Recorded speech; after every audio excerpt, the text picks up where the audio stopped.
Welcome to Tabletop Tommies. I'm Johnny. And I'm Phil.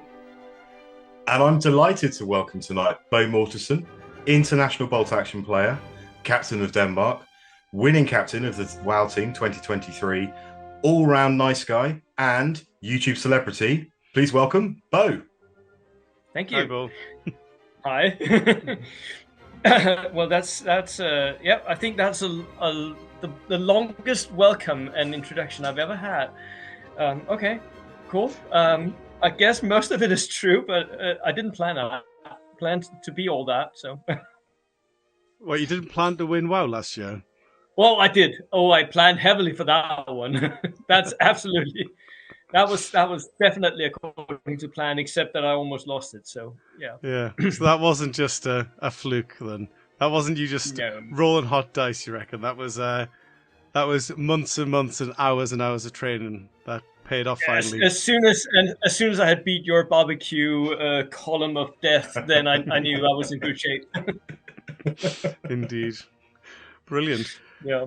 Well, we've got Bo on because World Open War 2 is coming up in, well, it's going to be about a fortnight by the time this gets released, I think.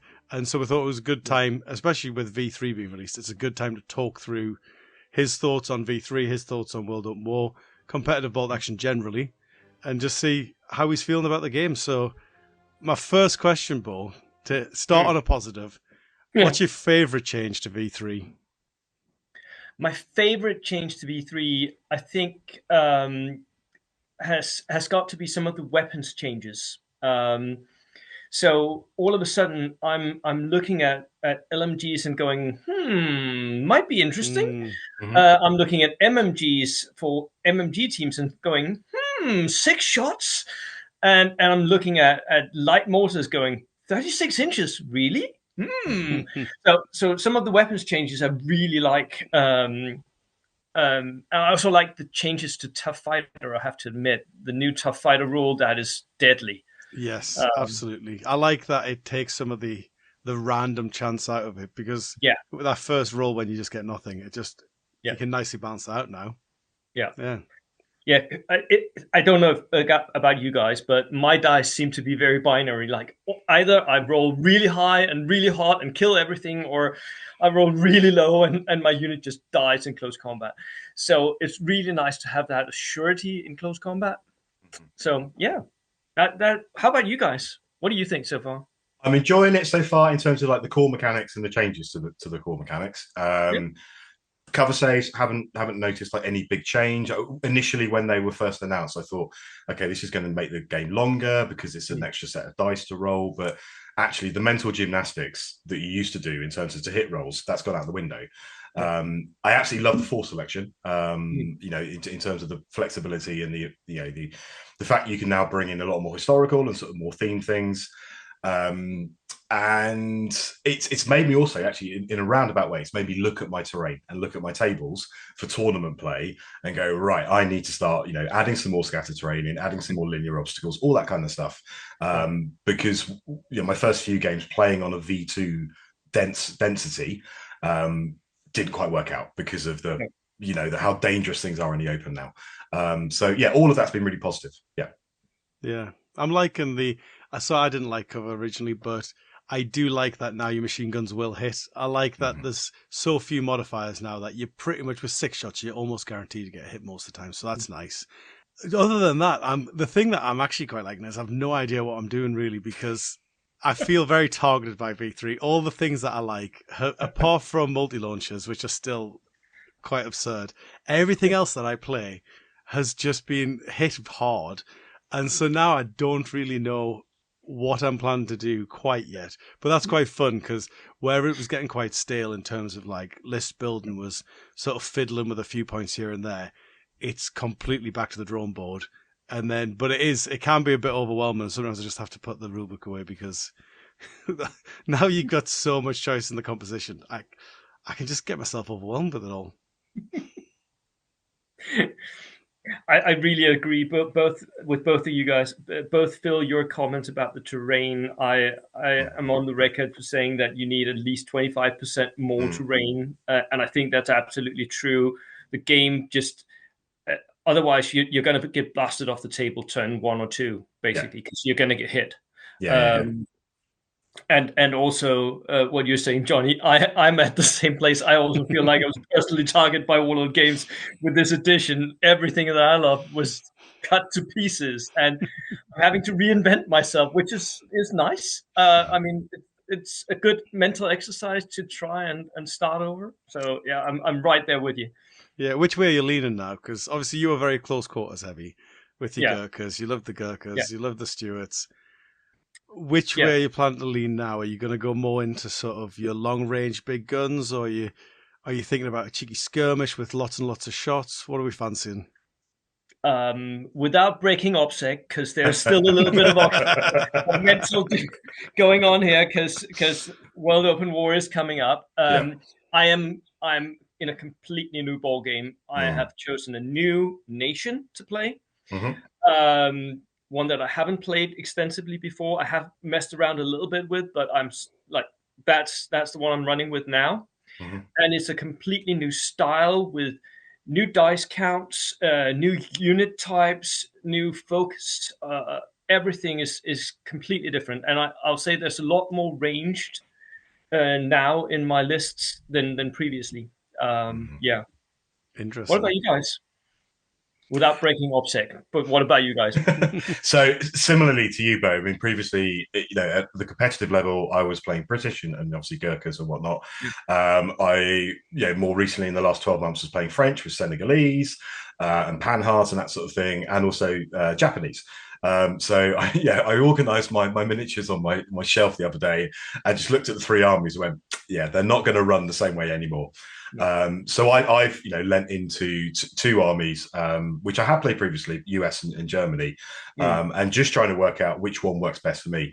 In terms of WoW, I can't break anything because I actually don't know what I'm doing yet, and I've got 2.5 weeks to work out which nation I'm going to take and what build it's going to look like, because it certainly isn't going to be close quarter heavy and that kind of thing. I really want to be able to bring a load of SMGs onto the table, for example, but with soft skin vehicles now dying on that 6 damage roll, I've now got to work out, well, how do I get them there where I want them to be, and all that kind of stuff. So it's absolutely been making me reevaluate not just not just play style, but nations as well. And actually, can I take the core of the Brits and the French and the Japanese that I've been using for the last 18 months, and with some changes, can I make them viable? But at the moment, I've been painting up US Marines for the last 3 or 4 weeks, and also painting up Tropical Fallschirmjäger. So I've kind of, which I've been just because I've been enjoying doing that. But yeah, don't be surprised if you start seeing US and Germany appearing for me over the next 9 to 12 months, because I kind of want the opportunity to lean into new nations or nations that are more new for me. I have played them in the past, but not very often. Yeah, I'm with you there, Phil, in terms of not knowing what you're bringing yet, because I've got quite a few lists on the go, and I've got like my usual sort of list that I'm very comfortable playing, but now is very suboptimal. So I could just do that and have a lovely time and probably do reasonably well because I know exactly how it plays. Or I've got a more optimal list, but I'm less familiar with it. And so and like you, I've got loads of different nations. So I'm kind of overwhelmed by choice, to be honest. I wish someone would just tell me which nation to play, that I had to play a specific nation, and then I could get down to it because there's just too I'll much tell you what choice. to play. Play Norwegian. Perfect. Done. Easy. Well, you're the captain, Johnny. Surely you can decide yourself what you're playing, Well, or let the other two decide what they're doing, and then you just need to complement them in some way. Well, you've hit another issue there, which is that because you have to have an Axis player, there's also that element where, well, if you do this and I do this, then maybe we put together all these lists and then we just pick the top 3, including the best Axis one. And I've got to say it's a bit overwhelming at the minute because there's a lot up in the air, because we've also got sort of like a layer, because Russell was keen to get out so quickly, we've got sort of like V3 plus some house rules that sort of allow us to use units that haven't appeared in V3 yet. So there's like quite a lot of like cards stacked up here that I've got to admit, I'm struggling with a wealth of choice. That's my biggest problem at the minute. Yeah. Yeah, for me as well. I also think the for WoW the special rules for nations as well. It really spoils us for choice because I don't think the Axis powers are bad anymore at No. all. I think we're going to see a lot of Germany in V3, especially with armies upcoming, right? But I also think that for WoW, especially, the Axis powers are kind of good. Yeah. Yeah, even some of the minor Axis powers are quite okay. Yeah. Yeah, his national characteristics are really nice. I think Russell, like full credit, he's done a really nice job of Yeah. putting slightly more flavoursome national characteristics in for his miners without sort of unbalancing them. None of them feel ridiculous that they're like your auto-include miner nation, but equally, none of them are particularly bland, which I'm going to end the sentence there, and you can work out what I'm talking about there. Yeah. If I think back to last year with Alan, Johnny, there was probably 4 nations that the 3 of us were playing around with, which was, USA, Britain, Japan, Soviets. Genuinely now with Gerwin and Graham, we are throwing ideas back and forth between the 3 of us. Initially, I said I'll put my hands up and went, I'll take the Axis, but now we're bartering with each other. Well, actually, someone else can take the Axis. Well, that frees up, Gerwin to do something different or me to do something different. And it's brilliant. There's genuine choice with, like you said, Johnny, with how Russell has added in some interesting national characteristics to make more and more nations genuinely viable for WoW. We should probably just clarify there as well that this year Phil's actually playing for the Barbarians team. No, British Lions. Sorry, British Lions. Yeah, apologies. Best of Britain, thank you. Yes, the best of Britain rather than Team England. So we're actually on competing teams at the minute. So not only is there OPSEC across the North Sea there's also OPSEC across London here as well. Across London to the South Coast, yeah. How did that happen, Phil? So we had the qualifiers. So Johnny stated what the qualification criteria were. It came down to basically 4 of us who were able to qualify, and myself and the other Phil. So there is a Phil playing for England. There has to be. I think that's the new rule. Yeah. And you couldn't split us. With the finest tooth comb. So Russell effectively turned around and said, well, we've got a space on the British Lions, which is going to be, a Scotsman, a Welshman, and an Englishman. And Johnny and I talked about it, and it was like, okay, I'll jump over to the Lions, rather than Phil and I having to slog it out at, any more events to see who would finish where. Because we both went to the Warlord GT, and I think there was 1 place between us. So if you track our performance across the last 12 months or whatever, we are there or thereabouts all the way. We were there and thereabouts at the qualifiers. So it's great that actually 4 of us can go. And in this case, I've jumped onto the British Lions. There really wasn't a clear, there weren't 3 people that were clearly moving forward. Johnny and Rich C were very much, pushing ahead. But then Phil and myself, you couldn't split us really at all. So. Yeah, it's nice to sort of bring in, because I think if with team events, it's nice to get fresh blood every year and just sort of like keep it as open as possible.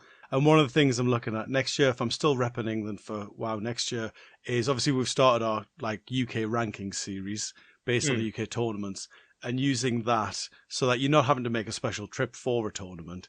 And we'll do it like that. And I think that's probably the fairest, most transparent way, where I'll just go down the list basically. And whoever's the highest ranked Englishman will get the first invite. And then if you're 8th, you might still get invited if the first 7 refuse.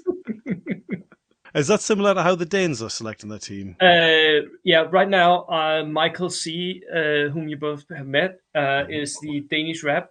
And he had similar thoughts. He has a group of tournaments in Denmark that qualify you for the teams, and then it's just the first, second, third, and going down. And then he made a special exception for me because I have not participated in a lot of the tournaments.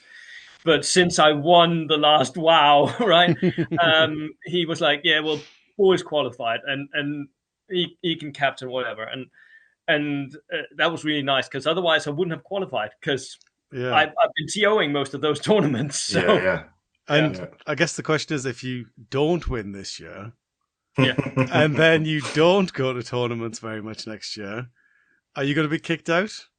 So is there a lot of pressure this year to stay? Maybe. Maybe, but I think I am going to participate because we have sort of a rotation. Like I TO the Danish nationals, and it's going to be someone else next time. So I at least get to participate in that one, right? Yeah. So there is a little bit of rotation where I get to go to some of the tournaments. Yeah. Yeah. The We'll Scots are see how I considered. do then, because V3, nobody knows who's good anymore. No, indeed.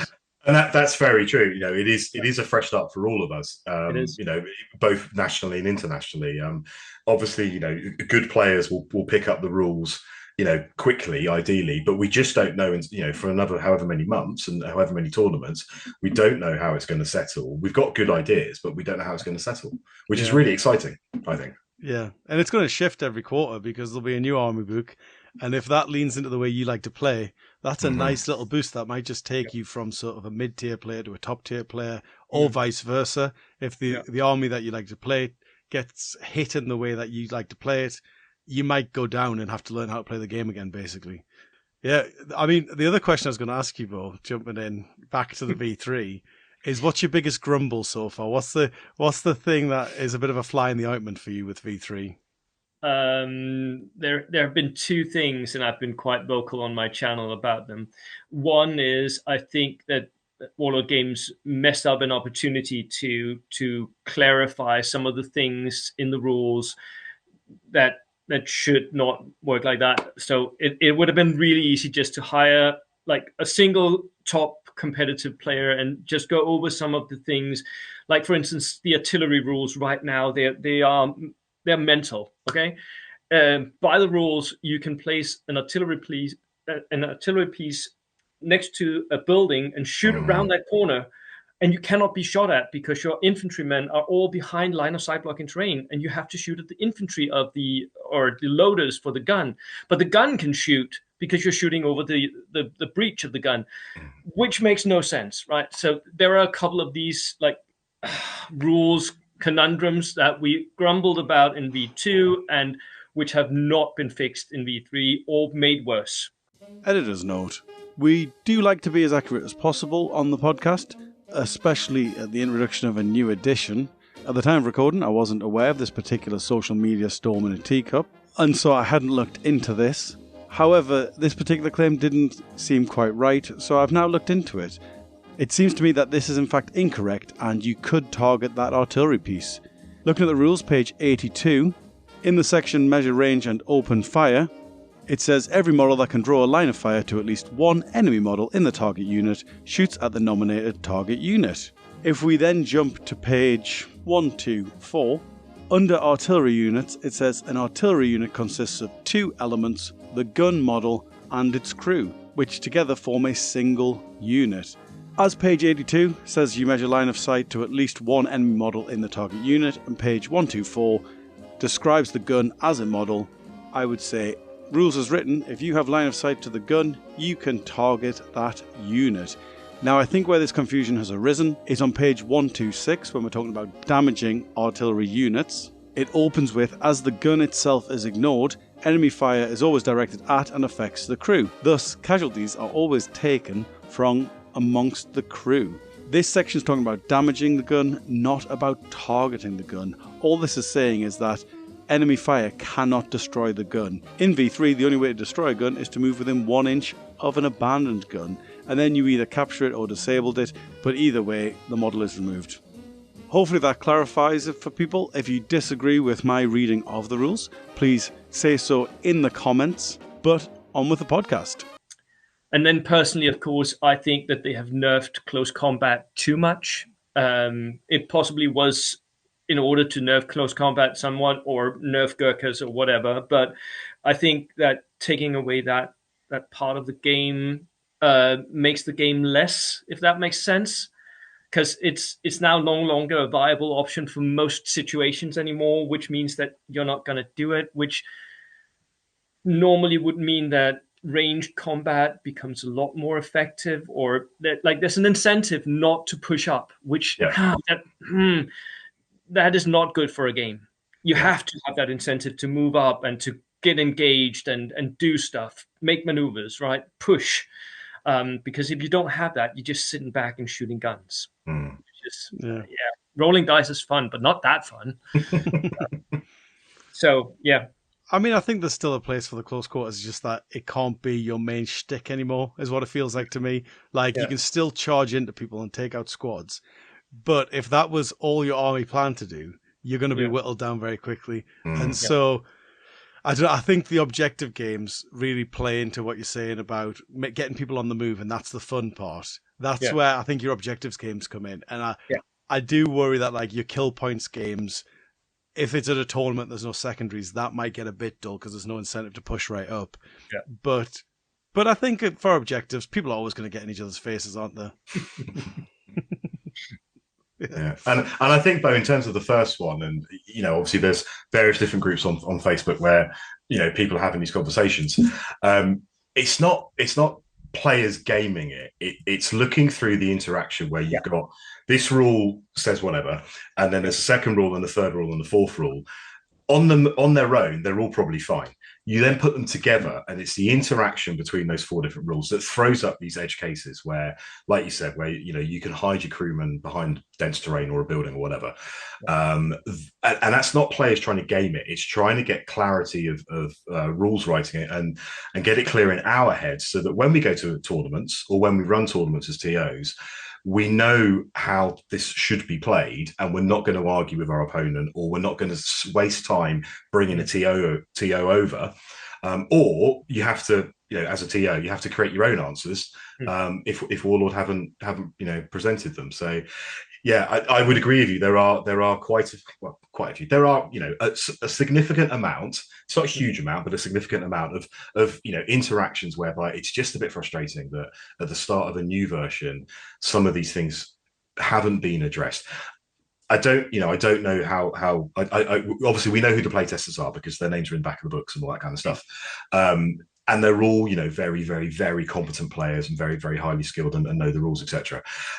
It's just a question of how some of these things have fallen out of the mix, as it were, at this point. Yeah. I'll tell you what, Phil, I haven't asked you what your biggest grumble is, I don't think, on the podcast. So what's your biggest grumble so far? So it's kind of a combination of what Bo said, in the sense of taking away close assaults means that there is less incentive to move forward. If you don't have terrain or density of terrain to allow you to move up, you can end up just looking at each other 14, 15 inches away, sat in cover. And then you throw in the huge amount of HE that it's now possible to bring, especially with the rule that if you're regular and there's a spotter on the board somewhere, that can spot. Because I've, in some of my early games, playing with someone just to test the rules out, if I stood still, I was getting hit by HE. 3-4 HE weapons zoning in on me. If I then started to move, I was then getting shot to pieces. And so it's this real dilemma of, do I stay where I am and ride out the pins and ride out the medium mortars? But if I move up and if there isn't the cover, then I'm going to get shot. So it's not one thing. It's a bit like the rules, if you like, and what I just said about there. It's when you put together 3 or 4 things and you actually play it out on the table and you see what the interactions look like.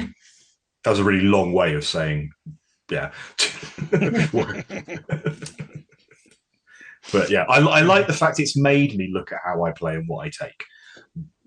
Yeah. And I'm not there yet. As to none of us have nailed it yet at all. So we're obviously working our way through and trying to see what it will look like moving forward. Yeah. On your HE point, the thing that is annoying me about the HE is smoke templates have just gone. Like, they didn't. So smoke templates were bad because you fire your smoke, and if you miss, your opponent gets to move it for you, which is frustrating. But now it's just, if you miss, it just disappears. And they've somehow took a bad rule and made it even worse. Yeah. But to be fair, it's not going to make a huge difference to competitive play because no one's really using smoke. But if they just made that rule good, we might have seen some really thematic smoke, and I was really looking forward to getting that. Yeah, because the smoke could have actually blocked off the line of sight to your troops. That may have been the thing that made you move up. 100%. Exactly, yeah. With your 5 howitzers that you brought. Yeah. Well, sorry, 4, unless you bring in 2 platoons. Yeah. 4 howitzers, and then Yeah. all the mortars, and Mhm. yeah, Yeah, you could bring your 5 mortars, do 9 smoke Yeah. templates in a single Yeah. turn, and then Ba-doom. just send up your cavalry behind the smoke screen. Beautiful. Yep. And then, of course, the wind changes, your smoke disappears. And then you get gunned down, but that would be very realistic. Yeah, that would be a lot of fun, to be fair. Yeah. What about units? What are you enjoying in terms of units now? Obviously, we haven't seen huge amounts of new units per se, but there's a lot of changes that have changed the way units play. You said you were enjoying the MMGs a little bit, but what's sort of the single unit that you're now thinking is going to be your I can't leave home without it unit? It's the medium machine gun team. Okay. Which is, Interesting. I know it's so weird, but that's one of the units that I've been really enjoying. An inexperienced medium machine gun team, 35 points. It's just because you're very likely to hit, even though you're inexperienced. It's got so much range, and yeah, you just sit there, but it can still move up if you need to go to that objective, and it's really easy to find some heavy cover for it. Just sit there, go on ambush. If you need to, go down. If not, move a little bit further or shoot. I mean, it's odd, but that's one of the units that I've been enjoying, actually. Yeah. I'm not sold on them yet. I think it's fine. It's now got to it's got to the point where I wouldn't be upset if I brought a medium machine gun.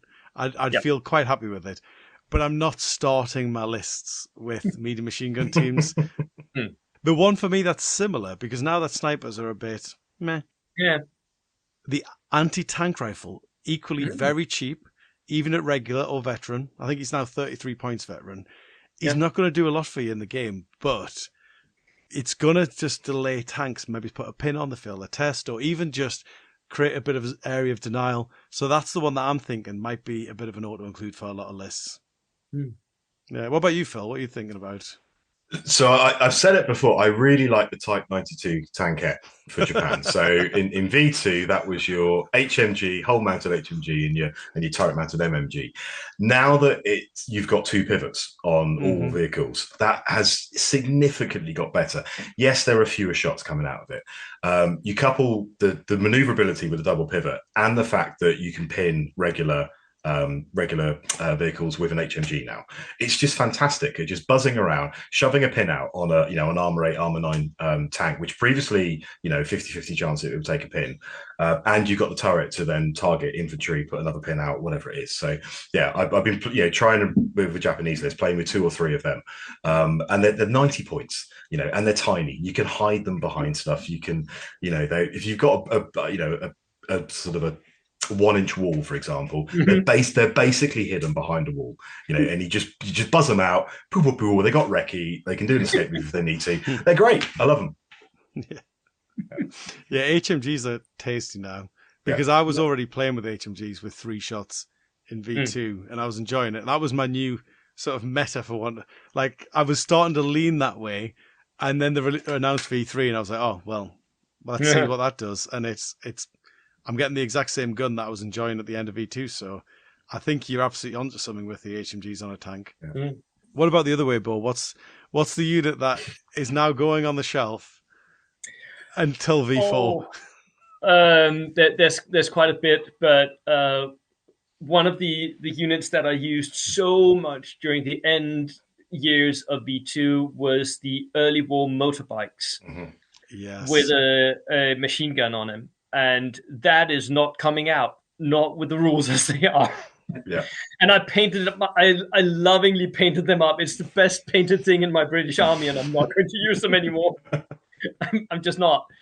With soft skins dying on 6s, that's going on the shelf for now. And for my partisan army, which was my other main army, I played that during most of the tournaments I took this last year because I was tired of Brits. So I played a lot of partisans, and I had made like 40 guys with pistols. And those pistols are not anymore. So they're also going on the shelf. Yeah, that pistol rule is another sad one, actually, because I didn't, because basically what you're saying is pay a point to make them tough fighter, is what you're saying. and then you also get to shoot at 6 inches. Yeah. I was quite happy with that as a rule. Yeah, that was a nice trade-off. Yeah. It gave pistols a nice little quirk. Now I don't understand why you would ever take a pistol, or why, other than just like so that he's got something, which is a bit of a shame, I think. And again, like your small teams that have pistols, like your sniper, have taken another little hit there, because now they can't defend themselves well in combat. So I'm a bit sad about pistols. What about you, Phil? What are you putting on the What am shelf? I missing? So I built 16 kitbash, 16 Japanese Manchukuo cavalry for the Welsh Open, which was September, second weekend in September. To be fair, I did know, because we got the rules slightly early, so I did know that they weren't going to be in the main V3 rulebook. So I've got some lovely Japanese cavalry which are not currently in the V3 main rulebook, and therefore will only appear with the armies of Japan, assuming that the cavalry come back in the armies of Japan. But they will. They will, and they'll be fine. I think it'll be fine. That's just that one is going to go on the temporary shelf, isn't it? Rather than what's on the deep storage shelf? The really deep one that's really high up, and you're just never going to go back to it. Are there any units up there yet? Not yet, but I'm sure there will be. The LMG bikes, absolutely, Bo. Yeah, just because of as soon as you start halving, the shots, you're like, really, what's the point? Actually, Bren carriers for a similar reason, because even with the Pintle, you really aren't putting out many shots at all. I'm liking the white scout car as an alternative, slightly bigger, slightly more expensive, but yeah, five guys in a Bren carrier these days are not massively survivable, but I think the scout car's eight transport capacity, I think. Yeah, it's an armored dodge, basically, isn't it? Yeah, and you can take it with an HMG as well. So I think, yeah. So arguably my Bren carriers are not going to get much use. The LMG bikes, the Japanese cavalry they're just doing whatever for a year, and they'll be back hopefully. Yeah. I'm not convinced that it's over for the Bren. I think the Bren.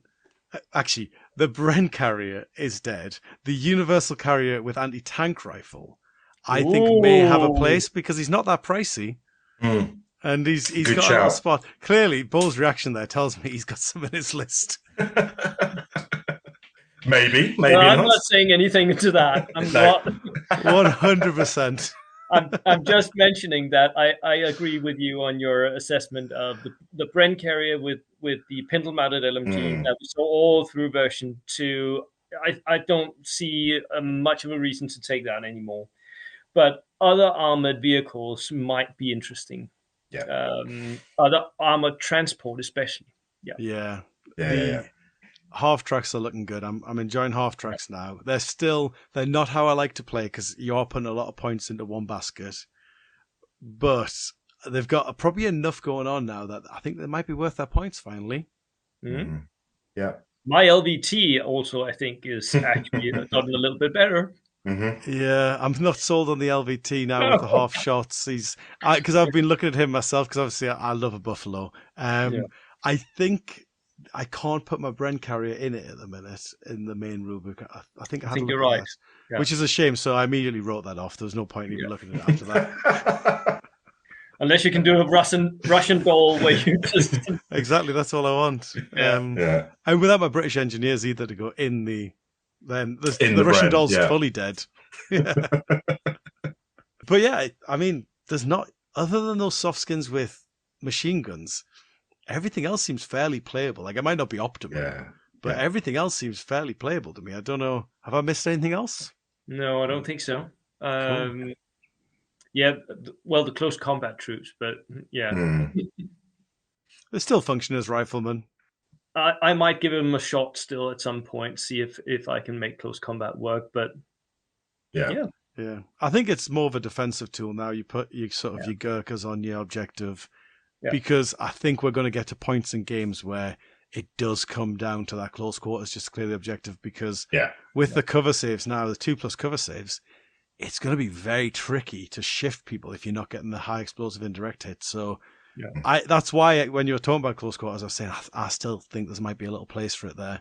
Yeah. Defensively, I agree. Yeah. What about the army books? What are you hoping to see from them, Bo? Oh, I am, and I've said this many times. I'm really hoping Warlord Games listens to this podcast right now. I am hoping that all the armies get at least 3 rules each that they can pick and choose between, like the Mm. hmm because that means that you can tailor your list or your play style a little bit, and it would be an obvious opportunity to go and make historical references. So you could have for the Germans a DAC special rule that was something that they did in the desert, or you could have a East Front special rule or Blitzkrieg. I mean, there's so many things that you can tailor historical themes around. I would really like that, especially for some of the minor nations that have lagged behind the major nations. That I think would boost all the army books, and it would really make players happy, I hope. Yeah. So it's one of the things I've been harping on about, but I don't think anyone is listening Yet. yet. Maybe. You never know. You never know. From my perspective, I hope there's no negative rules. That's my main takeaway. Wow. Like Tiger Fear, bin it. I'm not a big fan of that one that stops your opponent outflanking. I think any rule where it hurts your opponent rather than helping you doesn't feel great. I really like the rules that really boost your army, make you feel good, rather than like hurting your opponent. I think that's always a bit sad and it doesn't make for a great spirited game, I think, to be like, oh, actually, you can't do that because my special rule says you can't run on turn 1. Okay. What about you, Phil? Without sliding into sort of like commercial marketing sales talk, I'm excited by what is going to be included in them, because if you look at the core units in the V3 rulebook, they're effectively the old Armies of books. So, which does suggest then that the new Armies of books are going to need to have a lot more content in it to make it commercially viable and worth buying. So, I'm excited to see what gets added. And in terms of campaign book units that from V2, are they going to come over? Are we going to see more variety in national characteristics, like you said, Bo? Theatre selectors, they've already said, theatre selectors don't really happen in V3 currently, but is there going to be some form of guidance as to how you might tailor a force specific to a nation and a front and a year and all that kind of stuff? So, because if you think back to the V2, Armies of books, Armies of Japan was absolutely tiny. Which does suggest then that you can't, unless you're going to add significantly more to what currently is in the Japanese roster in the main rule book, you've got to question why would somebody buy the new Armies of Japan, which to me suggests that there is going to be content which makes it worthwhile.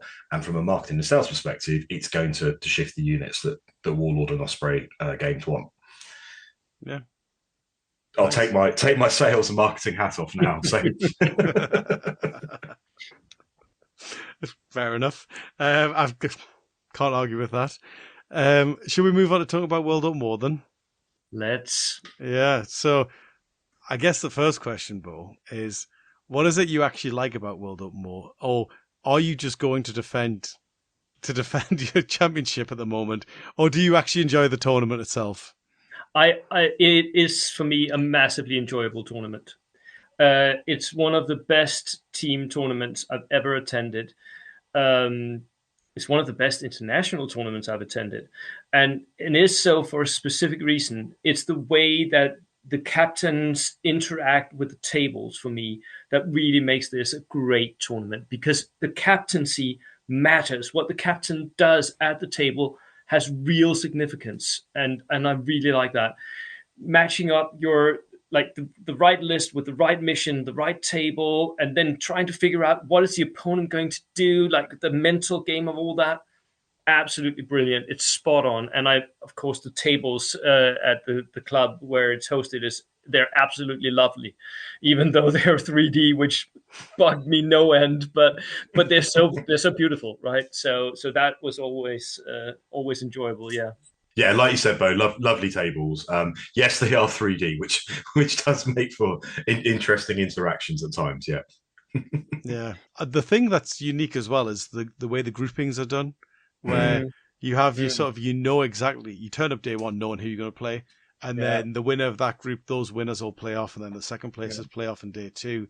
And I like how, I'm not sure, I've never really thought about it from a competitive perspective too much, But I think from just a stress relief sort of perspective, it makes it much calmer if you already know who you're going to play and you know what order you're going to play them. You can sort of get that thinking done before you get to the table, can't you? Yeah, I forgot about that. That's actually absolutely true as well. The whole format of having those 4 groups and then figuring out which second day group you're going to be in, for an over preparer like me, that is the best, because we can plan out absolutely in detail. Like last year, we planned out, me and Michael C, we planned out in detail, what are we going to do when we get to the table? Who's going to do what? And what are we going to try, and what matchups are we trying to get? And all of that was planned out in advance. And that's possible here because you can plan. Yeah. Man, did we spend a long time looking at other teams' lists and figure out, I want to play that one, but not that list. Yeah. A lot less time for that this year, though. Yeah, true. Yeah. That's going to be...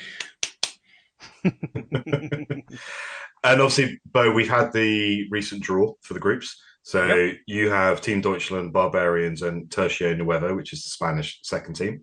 Yep. Thoughts on that for a group for day one? For me, I was really happy about that draw. I think for the Danish Vikings team, that was more or less the best draw we could have hoped for. The Barbarians, I feel comfortable against. I know that they're headed by Jan Petersen, another Dane, because a lot of Danes are coming. Like, we are sending 7 Danes over. So, wow.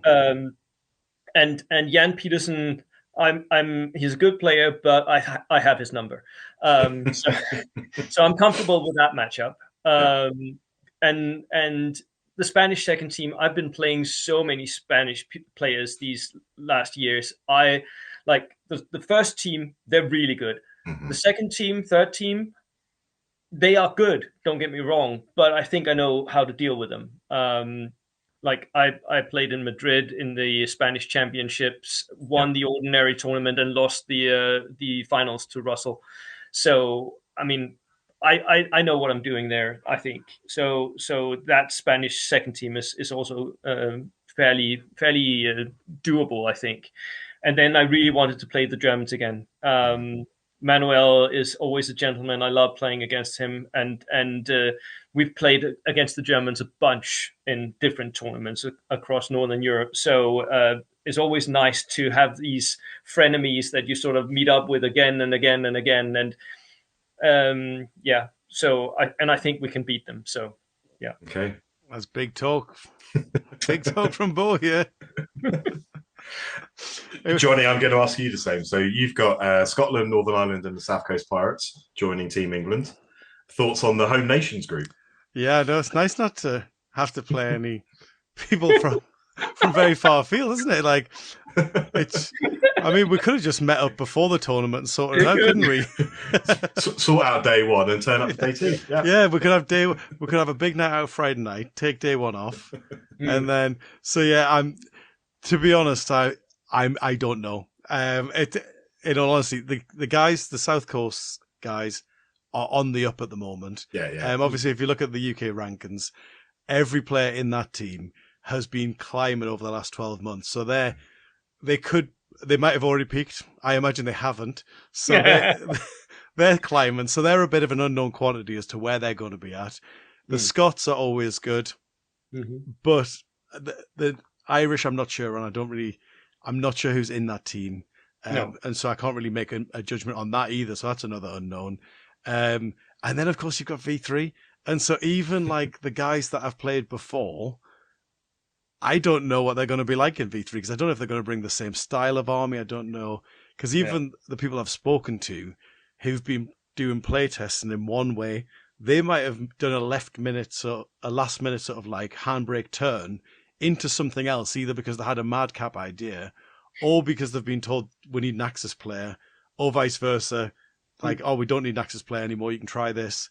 And so there's so much unknown that I've genuinely no idea how it's going to pan out. I think the aim, is for second. I'd be quite happy to do sort of second up.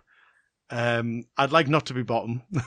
that's the absolute non-negotiable. I'd like not to be bottom, but other than that, there's so many unknowns that I think for me it's going to be more about just sort of like testing V3, see what works, see what doesn't work, so that over the next 12 months we get a really good lay of the land. What about you, Phil? Are you expecting big things from? We've got the Lions. We've got the Lions. Yeah, so we've got the Spanish first team, got USA Swans, and Team Cymru, which is the second Welsh team. We obviously played Spain 1 last year as part of England 1, which was great.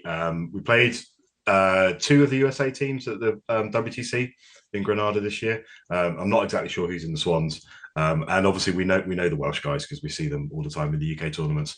I'd like to say that we're there to have fun and and have a laugh, but it is me, Graham, and Gerwin. So we're not just going to turn up and have a laugh. We are going to be taking it seriously, and we certainly are putting the hours in on Messenger at the moment, looking at lists and bouncing ideas around.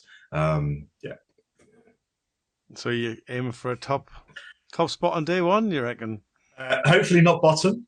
I mean, Spain and USA are going to be, big games for us. We'll just see. No, and that's not to be disrespectful to the Welsh guys either. So I'll just say one thing that Phil, last year, the USA Swans, we only beat them by 1 point. Yeah. 1 kill point. Yeah. That was all that separated them from us in day 1. So they're definitely good. And the Spanish are of course good. So yeah. There were some really interesting results last year. Obviously, that one, for example, you guys almost not qualifying. We picked Germany. We were the second seed England in our group. We picked Germany and went through to the final group. Scotland did fantastically well, winning their second group on day 2. So there were some really, really interesting results.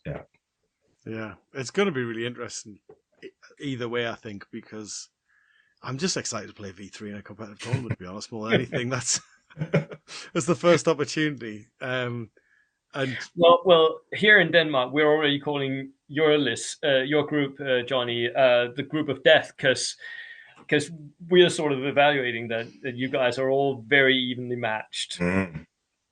Yeah, it is. It's an unknown quantity, basically. This is. Yeah. I don't really know what to expect from them yet. There's a lot of, because again, the Scots. I think Phil's captain the Scots this year. And so it's Phil Mason. Slight change of leadership there. We don't know what that's going to mean. Like, could it be that Alistair was holding them back this whole time? And actually now the Scots are going to just win the whole tournament? I guess we'll find out. We'll find out. I can tell you the South Coast Pirates are practicing hard. So, those 3 are really putting the hours in. Yeah. So fantastic. Thank you both for joining us. Really interesting to hear your thoughts on V3, on what you've liked so far, and maybe what was going to see in the future. Didn't really give much away, did you, about WoW? So we're going to have to wait a couple of weeks to see what actually you and the Danes are doing. But thank you so much for joining us. It's great to actually have you on as well. It's been, we've been talking about it for the last year or so. So to bring you on the pod has been brilliant. Thank you. Yeah, and just echoing that, thanks so much, Bo, for coming on. And for anyone who's listened through, check out Bo's channel. Get yourself subscribed over there. But again, thanks for coming on, Bo. Thank you so much for having me. I'll see you soon. Ta-ta for now. Ta-ta for now. Ta-ta.